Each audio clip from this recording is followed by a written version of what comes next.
لەگەڵ هاوکار عزیز ماغی ئومیدە زەندی حدودی چەند ساڵە لە زمینەی ساختی مینی لۆدرا کار دەکەین.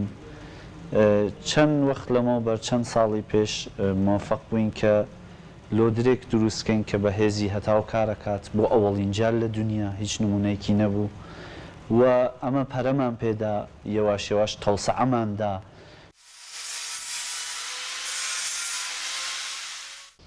هەروە کازانی ئمڕۆ سەنعەت لە دنیا تقریبن قسەی ئەوەڵەکە، ئەمما سەنعەت خۆی بە تەنیایی ناتانێ بێتە باعث تەوسعەی وڵاتێک.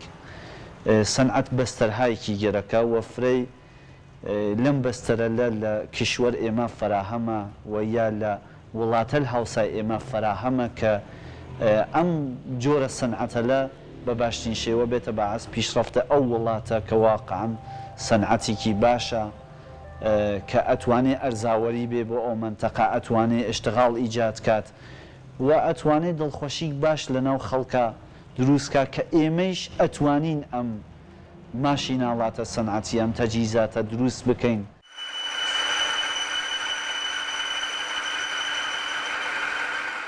حدود 8 ساڵە لە زمینەی ساختەی مینی لۆدرە و بێڵا خەریکین کارەکەین.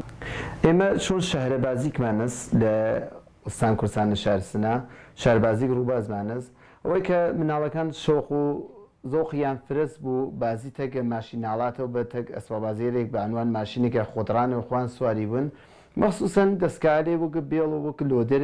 ئەم دەستکامانە کەمێ بۆدیمان کەمێ ئەبعادیمان گەورەگە کەمێ خودەتیمان زیاتر وەگرۆ کاتانیمان سەرتیشیکەین بەناو ئەوەڵین لۆدرێ خۆرشیدی لە دنیاوە کە نمونە ئۆڵیمان ساخت کرد و سریک لە لۆح تەختیرەکانمان وریگەن بەداخەوە کە نەمانتانی بگینێت تەولیدێ ئەنبوهی بەخاطرەوە کە قەتعات و وەسیلەرێک کە لەناو کشوەر خۆمانە هەست جواببوو بە ئەم کارەنەوە.